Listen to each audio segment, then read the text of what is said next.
Hospital, Kochi.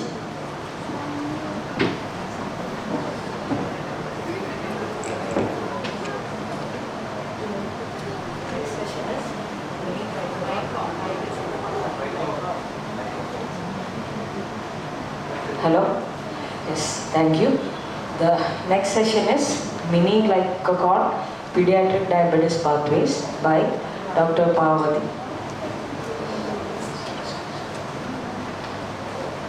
Parvathy ma'am will be speaking on early diagnosis and screening in pediatric diabetes. Dr. Parvathy is consultant at Pediatric Endocrinology Department, Aster City, Kochi. She has got fellowship in Pediatric and Adolescent Endocrinology, MD in Pediatrics, DCH, MBBS from Toronto. Over to you, ma'am. A very good morning to all. Hope I am audible. Thanking Jogidev sir and team once again. Happy to be here. Every time we as pediatricians are very happy that a pediatric session is kept separately. We need to understand that it's very difficult to derive the management of diabetes in children from the adult diabetic care. It's totally different. The pathophysiology is different. The approach is different. The response to treatment is different. The type of diabetes is different. So today, the next 15 minutes, I'll be just talking on how early diagnosis and screening of pediatric diabetes is important in the management. I would like to put a note on the changing face of pediatric diabetes. So during our postgraduate days, it was all children with diabetes was type 1 diabetes, the autoimmune form of diabetes. But now we know that still type 1 diabetes, it has a major burden on children and their families. But related to the obesity pandemic, we have a lot of type 2 diabetes that is coming up. Post-pubertal children presenting with type 2 diabetes and features of insulin resistance are very common, and also monogenic diabetes. Monogenic diabetes would be contributing to probably around less than 5% of the total pediatric diabetes, but it is being recognized more, maybe because of the awareness and the wider availability of the genetic testing. So with that note, type of diabetes which has an effective screening is type 2 diabetes. So how is childhood onset or youth onset type 2 diabetes different from adult onset type 2 diabetes?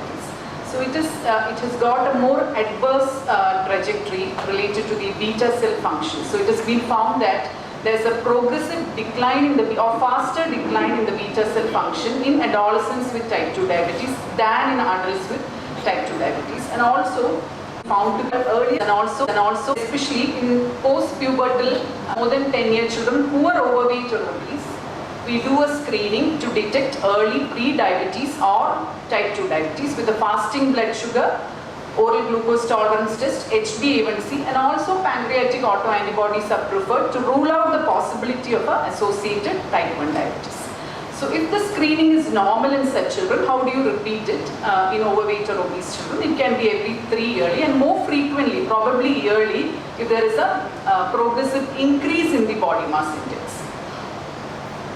Now, so what are the risk factors? We mentioned that children more than 10 years or post-puberty who are overweight or obese coming to your clinic, with any one of these risk factors should definitely be screened.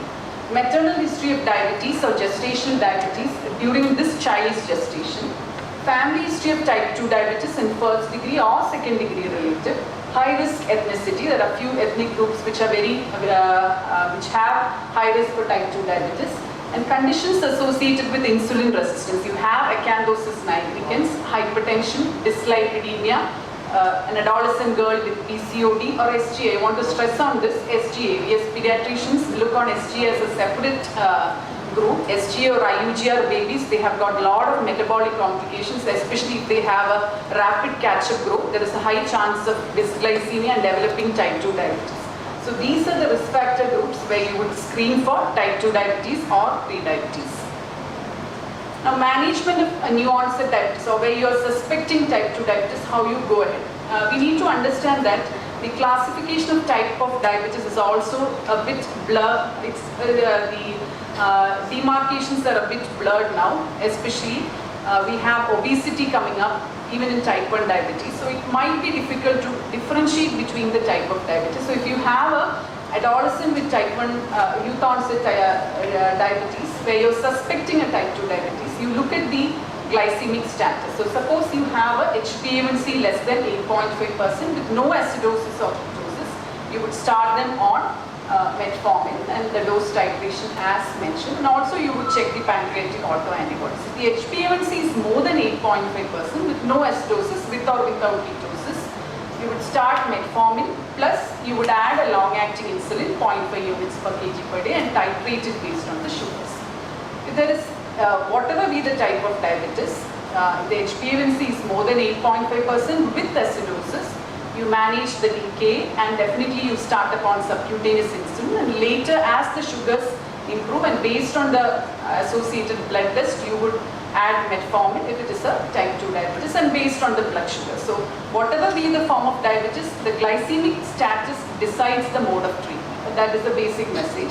So if the pancreatic autoantibodies are positive, there is no doubt you continue the treatment for type 1 diabetes, and if it is negative, you continue or start metformin, and if on insulin, you would titrate based on glucose values. And if the HbA1c goals are not met, probably all of you might be aware in 2019, liraglutide, the GLP-1 receptor agonist, has been approved for 10 years and more. So this is the pathway for type 2 diabetes. Now coming to the this is a topic that is gaining momentum, screening children for pre-symptomatic type 1 diabetes. So type 1 diabetes, as you know, the burden of type 1 diabetes as per the latest IDF data, it is increasing tremendously. And so it's very important to identify children who are at risk and provide probably preventive strategies which are in the research book. So it's one of the commonest chronic endocrine conditions of childhood. And why do you want to screen for type 1 diabetes? It helps early identification of children at risk for progression to hyperglycemia. And as a pediatrician, I would say we want to prevent diabetic ketoacidosis. A majority, probably roughly around 20 to 30% of children with type 1 diabetes, they get diagnosed when they present in diabetic ketoacidosis. So we would like to prevent diabetic ketoacidosis by an early diagnosis and screen. Diabetic ketoacidosis in children, as you all know, is a condition with a very high morbidity and mortality. We still, with all these improved facilities, we have very late diagnosis of diabetic ketoacidosis, especially from the periphery. The main reason being that in children, many of them, most of the healthcare providers do not suspect that the symptoms are non-specific. There might be a polyuria, polydipsia, polyphagia, which might be overlooked in children. And when they present, when it is not identified and they progress to diabetic ketoacidosis, they have non-specific symptoms like abdominal pain, vomiting, rapid breathing, which might be misdiagnosed as a gastric condition or an encephalopathy. It might be treated as a neurological condition. So it's very important for healthcare providers to be very attentive to the symptoms and diagnose diabetes in children at the earliest to prevent the risk of diabetic ketoacidosis. So there comes a role for screening of type 1 diabetes. So this is the classical stages of type 1 diabetes, where you know there is a presence of autoantibodies. You have stage 1, stage 2, stage 3. These are the 3 important stages. So in stage 1, you have a normal blood sugar, but presence of the autoantibodies. And stage 2 is a stage where you have the onset of dysglycemia. And stage 3 is where you diagnose it with an abnormal blood sugar. And stage 4 is an established chronic type 1 diabetes. So this is the area where preventive therapy could be effective. I know most of the residents, you might be aware, there's a new drug that is coming up, which has been approved in 2022, teplizumab. It's an anti-CD3 antibody, which has shown to delay the onset of stage 3 type 1 diabetes. Okay. So probably that could be implemented later on. So that is the idea of screening in type 1 diabetes. So pediatric DKA, I want to emphasize, this is a condition with a very high morbidity and mortality. Cerebral edema is the most common cause of death in pediatric DKA. A very high index of clinical suspicion. They are easily misdiagnosed, and we have probably every 3 to 4 monthly a very lately diagnosed diabetic ketoacidosis with severe acute kidney injury requiring CRRT, cerebral edema. So it's very important to diagnose diabetes in children at the earliest. So how to screen? I've just put up a pictorial representation. It is not the universal screening for type 1 diabetes. It is gaining momentum. Still it is not into place. These are the possible idea that has been developed from different programs in different parts of the globe. So if you have a first degree relative with type 1 diabetes, concerning signs or symptoms of type 1 diabetes, which we all know it's the polysymptoms, weight loss, etc. High-risk genes including the HLA haplotypes which are at high risk for developing type 1 diabetes, and different screening programs across the globe which identify the potential universal screening. So how do you screen them? You do the pancreatic autoantibodies plus the 2-hour OGTT, HbA1c and a blood sugar. So if the child or the adolescent does not have these symptoms but they turn positive, it is very important that you keep repeating it before labeling as a stage 1 or stage 2 diabetes if they don't have a symptom. Now these are the different screening programs. I'll just quickly go through this. Across the globe we have different screening program for type 1 diabetes. That is, this is a TEDdy program where you have neonates from general population. So why you want to put a universal screening? We can screen only for children who are related to type 1 diabetes, adults or elder siblings. But we, in our clinical practice, we can see that majority of type 1 diabetes, they don't have any family member who has type 1 diabetes. So there is a role for a universal screening program, definitely, which has got a lot of challenges. It's, as I said, it is gaining momentum, and probably in the coming years we'll see more of screening. This is a UK-based ELSA study where you do a finger stick antibodies. If it is positive, you confirm it with the serum antibodies and you stage it, whether it is stage 1, stage 2, and educate the family, keep them under surveillance, monitor, and if clinical trials approved country, I understand it is approved in the US, UK it's not still approved, teplizumab, and clinical trials, and there the journey goes on. So what is the advantage? What are the advantages? What are the disadvantages? So this is a very good slide which sums up the screening in type 1 diabetes.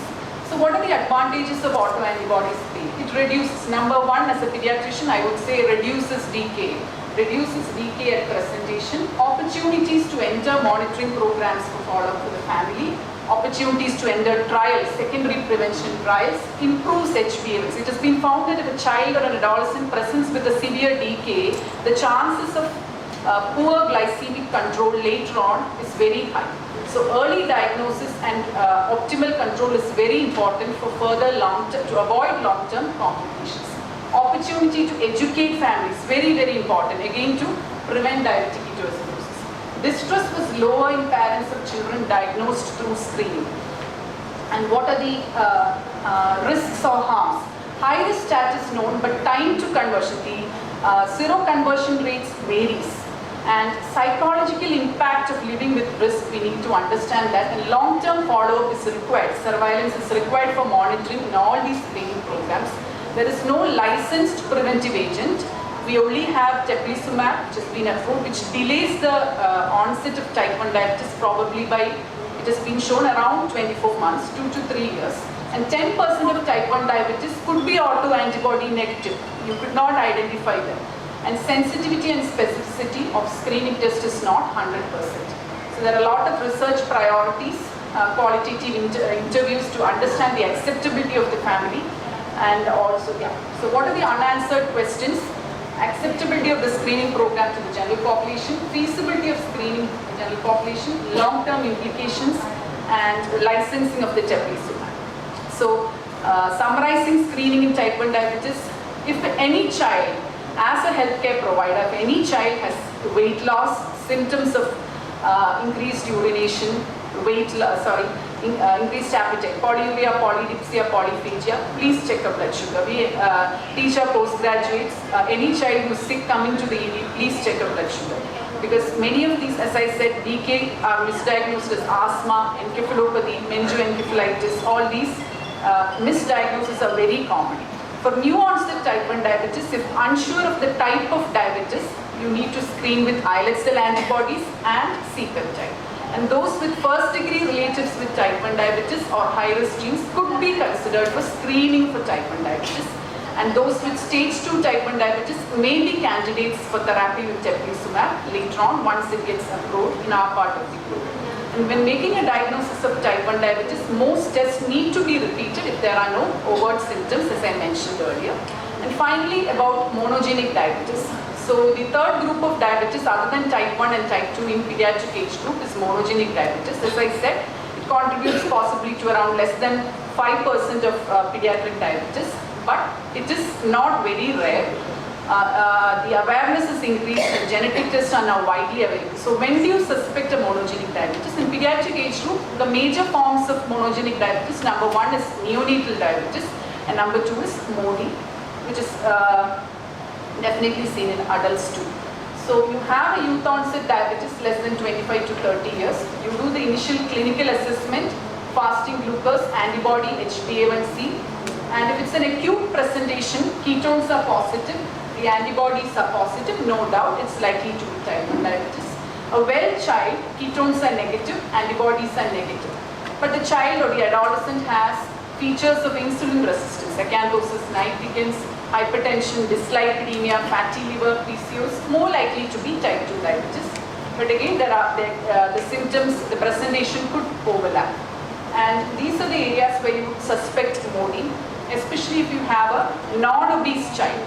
A child diagnosed to have diabetes but does not have any metabolic derangement, does not have any other metabolic features, features of insulin resistance, non-obese, with a classical 3-generation affected with early onset diabetes. That is the case where we need to suspect MODY. There are different forms of MODY.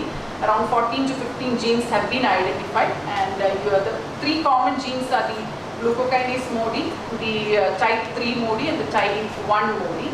So usually those genes are tested. And why do you want to identify? Why can't you treat based on the glycemic status? The most important point is that in monogenic diabetes, identifying the type helps in predicting the clinical course as well as providing appropriate management strategies. Many of them might not need insulin. You could shift to sulfonylureas. A few of the genetic mutations, they are classically sensitive to sulfonylureas, so very low sulfonylureas, very low dose sulfonylureas. So it's very important to identify monogenic diabetes. I will just summarize my talk on screening and early diagnosis of pediatric diabetes, and classifying the type of diabetes. It's not very easy. Type 1 diabetes still, it is the most common form of pediatric diabetes, but we need to understand that type 2 diabetes is definitely increasing. It's paralleling the incidence of or the obesity epidemic, which is definitely there to run. An accurate diagnosis is very critical to optimize the outcome, predict the clinical course, and also risk assessment in the immediate family members. And screening for type 2 diabetes and pre-diabetes is very important, especially if the child is overweight or obese. Post-pubertally or more than 10 years, you need to start screening for type 2 diabetes. And coming to type 1 diabetes, they need more research. Research programs are needed to explore the acceptability and feasibility of a universal screening program in type 1 diabetes. And monogenic diabetes needs to be considered to provide optimal treatment to the children and adolescents with monogenic diabetes. Thank you. Thank you, Parvathy.